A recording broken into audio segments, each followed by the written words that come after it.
Good morning, 7th class students. Welcome to our science class.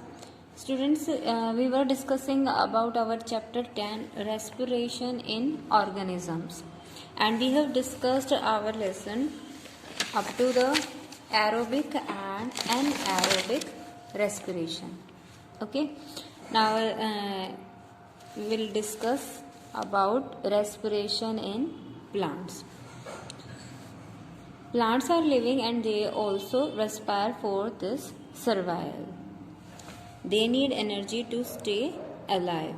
ठीक है, जिस तरीके से हमने कहा एनिमल्स एंड ह्यूमंस, जिस तरीके से उनके सर्वाइवल के लिए ब्रीथिंग एंड रेस्पिरेशन ज़रूरी है, उसी तरीके से प्लांट्स को भी अलाइव रहने के लिए, जीवित रहने के लिए एनर्जी की आवश्यकता है.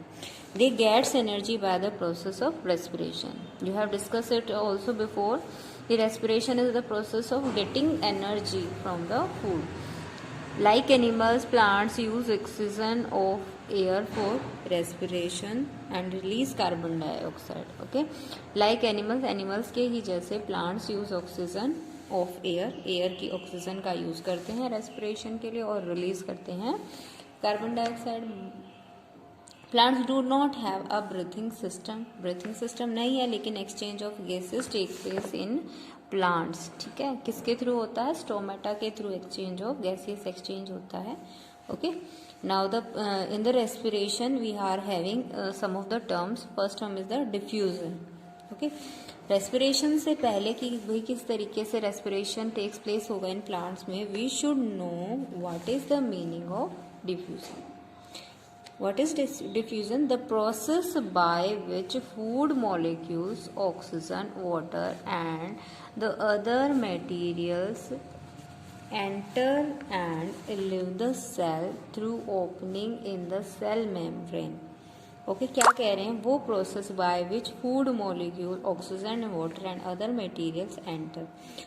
जिस process के through जो भी फूड मॉलिक्यूल्स हैं, ऑक्सीजन है, वाटर है और अदर मटेरियल जो भी उसके न्यूट्रिशन के लिए ज़रूरी हैं प्लांट के लिए, वो प्लांट के अंदर एंटर करते हैं and leaves the cell through opening in the cell membrane. तो शेल मेम्ब्रेन की ओपनिंग के थ्रू किस तरीके से वो शेल को लिव करते हैं. ठीक है, वो लिव जो होते हैं वो किस आधार पे करते हैं? From region of high concentration to the region of low concentration. ठीक है, मतलब ये भी जो भी ट्रांसपोर्ट हो रहा है उसके अंदर इन मॉलिक्यूल्स का, वो किस मेथड के थ्रू हो रहा है कि जहाँ हाई कंसंट्रेशन है उस रीजन से लो कंसंट्रेशन वाले रीजन की तरफ ये सभी जो molecules, oxygen, water, other materials है, ये ट्रांसपोर्ट कर रहे हैं. और इसी प्रोसेस को हम क्या बोलते हैं? Diffusion. Clear? Underline this. This is the definition of diffusion. Now next, plants and diffusion. The respiration of plants differ from that of animals. In plants animal से थोड़ा अलग होता है. किस तरीके से? In plants each part can independently take in oxygen from air.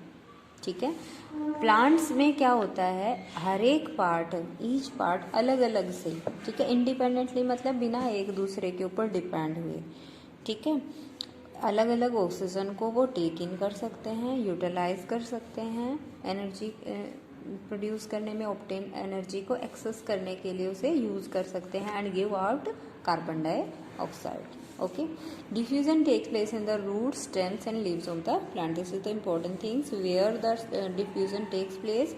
It takes place in the roots, stems and leaves of the plants. Okay, respiration in roots. अब roots में कैसे होता है? The roots of the plant take the oxygen needed for respiration from the air present in the soil particles by the process of diffusion. Diffusion तो process ही यही है कि जिस मेथड से मॉलिक्यूल्स, ऑक्सीजन और वाटर, अदर मटेरियल जो है वो एंटर करते हैं और फिर सेल मेम्ब्रेन की ओपनिंग से सेल को लीव करते हैं. तो यही प्रोसेस डिफ्यूजन होता है. तो रूट्स में भी जो हमारा प्लांट्स जो हैं वो क्या कर रहे हैं? टेक इन ऑक्सीजन करते हैं from air present in the soil. ठीक है, सॉइल से जो वो ऑक्सीजन, सॉइल पार्टिकल्स में जो एयर प्रेजेंट है उसमें जो ऑक्सीजन के मॉलिक्यूल हैं वो किसके थ्रू ले रहे हैं? वो रूट्स के थ्रू. ठीक है। तो इस प्रोसेस को भी किस प्रोसेस के थ्रू, डिफ्यूजन के प्रोसेस के through. The root hair are in direct contact with the air in the soil, ठीक है। प्लांट का कौन सा पार्ट होता है सोयल के कांटेक्ट में, रूट होते हैं। तो रूट के ऊपर क्या होता है, रूट हेयर होते हैं। Oxygen diffuses into root hair and reaches all the cells of the root for respiration. अब उसमें कैसे हो रहा है डिफ्यूजन, ऑक्सीजन जो होती है diffuses into root hair, root hair के अंदर डिफ्यूज होगी और रीच करेगी all the cells of the root for respiration, root की ईच शेल को फिर वो रीच करेगी। Carbon dioxide produce in the cell of the root during moves out through the same root hair, ठीक है। तो सेम रूट हेयर से तो सॉइल से ऑक्सीजन को उन्होंने टेक इन किया है। फिर जो process after the complete utilization जो भी कार्बन डाइऑक्साइड प्रोड्यूस हुई वो शेल्स के अंदर जो प्रोड्यूस हुई है वो भी रेस्पिरेशन के दौरान के बाद क्या होगी, रूट हेयर के थ्रू फिर से बाहर निकलेगी। In this way the respiration in roots occur by the diffusion of respiratory gas through the root hair, ठीक है। So let's see in the diagram, you can see these are the soil particle, these are the roots and roots के last में आप दे सकते हैं these are the root hair, ठीक है। तो ये जो रूट हेयर होते हैं ये डायरेक्ट कांटेक्ट में सोइल पार्टिकल से ऑक्सीजन ले लेंगे और शेल्स में के अंदर जो हमारी कार्बन डाइऑक्साइड इकट्ठी हो रखी है वो भी यहाँ से पास होती हुई शेल से रूट हेयर्स के थ्रू लीव हो जाएगी, okay. If the potted plant is over watered for long time, अगर हमारा जिस गमले में जो प्लांट लगा हुआ है वो ज़्यादा टाइम तक उसमें ज़्यादा पानी है, देन द प्लांट में अल्टीमेटली डाई। क्यों? This is because too much water expels all the air from in between the soil particle, ठीक है। मतलब हमारे सोयल के अंदर जो ऑक्सीजन पार्टिकल, एयर पार्टिकल में जो ऑक्सीजन है उसको भी यूटिलाइज किया जा रहा है। अब अगर ज़्यादा टाइम के लिए वाटर ही वाटर होगा तो वो क्या करेगा, सारे एयर के अंदर जितनी भी ऑक्सीजन है कंप्लीट एयर को एक्सपेल कर देगा। Due to this oxygen is not available to the room for aerobic respiration, ठीक है। एरोबिक रेस्पिरेशन किसके प्रेजेंस में होता है, ऑक्सीजन की प्रेजेंस में। अब जब वाटर सभी एयर पार्टिकल्स को एक्सपेल कर देगा तो कोई ऑक्सीजन रहेगी ही नहीं, एयर ही नहीं है, तो एयर के अंदर ही होती है ऑक्सीजन के पार्टिकल्स भी, तो वो भी नहीं है, उसके एब्सेंस में फिर एरोबिक रेस्पिरेशन नहीं हो पाएगा और जिसकी वजह से जो एनर्जी जो रिक्वायरमेंट थी प्लांट को वो फुलफिल नहीं हो पाएगी और वो कुछ समय के बाद क्या हो जाएगा, डाई हो जाएगा। This is also a very important question, ठीक है। What happened in the excess of water under these condition, the roots of the plant respire anaerobically producing alcohol, this will kill the plant, ठीक है। जब हमारा aerobic respiration नहीं होगा तो roots के अंदर क्या होगा, फिर एनएरोबिकली जो है वो रेस्पायर करेगी और एनएरोबिक रेस्पिरेशन में क्या बनता है, अल्कोहल बनता है, ठीक है। इथाइल अल्कोहल हमने पढ़ा था and this will kill the plant, clear. Now respiration in stems, कैसे स्टेम में होता है, the stem of herbaceous plants for herbs have stomata. Herbaceous plants के हर्ब्स के अंदर क्या होता है, स्टोमेटा होता है, ठीक है। द एक्सचेंज स्टोमेटा तो वैसे जो है लीव्स में होता है जनरल प्लांट के, लेकिन जो हमारे हर्बिशियस प्लांट्स होते हैं उनका जो स्टेम है उसके अंदर भी स्टोमेटा होता है। The exchange of respiratory gases, oxygen and carbon dioxide in the stem of herbaceous plants takes place through stomata by the process of diffusion। इसी डिफ्यूजन के प्रोसेस के थ्रू, स्टोमेटा के थ्रू जो ये हर्बिशियस प्लांट्स हैं ये क्या करते हैं, रेस्पिरेटरी गैसेस का एक्सचेंज करते हैं। The hard and woody stems of trees do not have stomata. Hard और वुडी स्टेम्स ट्रीज के जो होते हैं, ठीक है, केवल हर्ब्स जो होते हैं जिनका हमारा बिल्कुल सॉफ्ट स्टेम होता है, केवल उन्हीं के अंदर स्टोमेटा होता है। लेकिन जो हार्ड और वुडी स्टेम्स होते हैं ट्रीज के, वो उनके पास स्टोमेटा नहीं होता। These stems have lenticels for their bark for the gaseous exchange. तो उनके अंदर क्या होते हैं, इस तरीके के आपने देख रखे होंगे, जो बबूल कीकर के जो पेड़ होते हैं उसके ऊपर इस तरीके से आपने ये टाइप मटेरियल जो है वो देख रखा होगा। तो ये हमारे क्या बोले जाते हैं, लेंटिसेल्स। ओके, ये लेंटिसेल्स के थ्रू ही वो क्या करते हैं, ये स्टोमेटा नहीं है इसमें, लेंटिसेल्स के थ्रू ही इसके अंदर क्या हो रहा है, गैसेस एक्सचेंज हो रहा है। Okay, the oxygen from the air diffuses in the stem of the woody plant through lenticel. इन्हीं के थ्रू वो जो होती है एयर एंटर करती है and reaches all the inner cells, और फिर यहाँ से पास करके सभी इनर सेल के अंदर पहुंच जाती है रेस्पिरेशन के लिए। The carbon dioxide produces in the cell of the stem during respiratory diffuses out in the air again through the lenticel।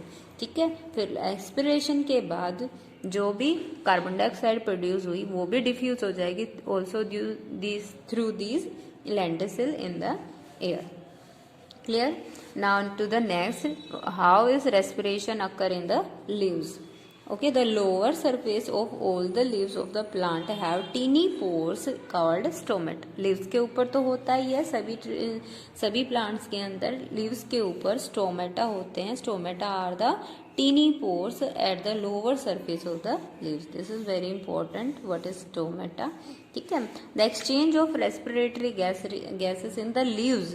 ठीक है, लीव्स के अंदर जो रेस्पिरेटरी गैसेस का एक्सचेंज होता है वो भी डिफ्यूजन के थ्रू ही होता है, लेकिन किसके थ्रू, स्टोमेटा के थ्रू होता है। स्टेम्स में होता है, ट्रीज में, हर्बिशियस ट्रीज में तो हर्बिशियस प्लांट्स में तो होता है स्टोमेटा के ही थ्रू, लेकिन जो हमारे ट्रीज होते हैं उनमें होता है लेंटिसिल्स के थ्रू। ओके, और रूट्स के अंदर होता है रूट हेयर्स के थ्रू। ओके, और लीव्स में होता है स्टोमेटा के through. Like a bean like structure होता है इसका। Each stomata is surrounded by two bean shape. ठीक है, टू बीन शेप, इस तरीके की बीन शेप के हमारा स्ट्रक्चर होता है। Shaped guard cells, these are called guard cells. Okay, the guard cell, this is the function of guard cell. The guard cell help in opening and closing of the stomata. Okay, guard जो हमारे कैसे बनता है stomata, the stomata is made up of two bean like guard cells. ठीक है, ये bean shaped होते हैं। अब गार्ड शेल का वर्क क्या होता है, to help in the opening and closing of the stomata. Carbon dioxide is also taken in through the stomata by the process of photosynthesis. ठीक है, फोटोसिंथेसिस के थ्रू तो वो क्या करेंगे, कार्बन डाइऑक्साइड को टेक इन करेंगे। Oxygen from the stomata reaches the cells where it is used for oxidizing the food. ठीक है, उसके बाद क्या होता है, ऑक्सीजन स्टोमेटा के through reaches the shells, shells के पास पहुंचती है जहां पे ऑक्सीजन का यूज कर लिया जाता है फूड की ऑक्सीडाइजिंग के लिए एंड रिलीजिंग एनर्जी रिलीज करने के लिए। ओके, एक्वेटिक प्लांट में क्या होता है, oxygen dissolve in water diffuses in the plant through the leaves, stems and root. ठीक है, एक्वेटिक प्लांट में ऑक्सीजन जो होती है, जो वाटर के अंदर डिजोल्व है, वो लीव्स, स्टेम्स एंड रूट्स तीनों के थ्रू डिफ्यूज होती है और यूज की जाती है for the respiration. I think is it clear to all of you? Okay, so for today it is enough, and you are all to read this respiration in plants. Okay, and also you are to read the next page, respiration in animals. Okay, you are just to read, and the previous one, respiration in plants, you are to learn these short questions which I have underlined you. Okay. Okay class, thank you. Have a nice day.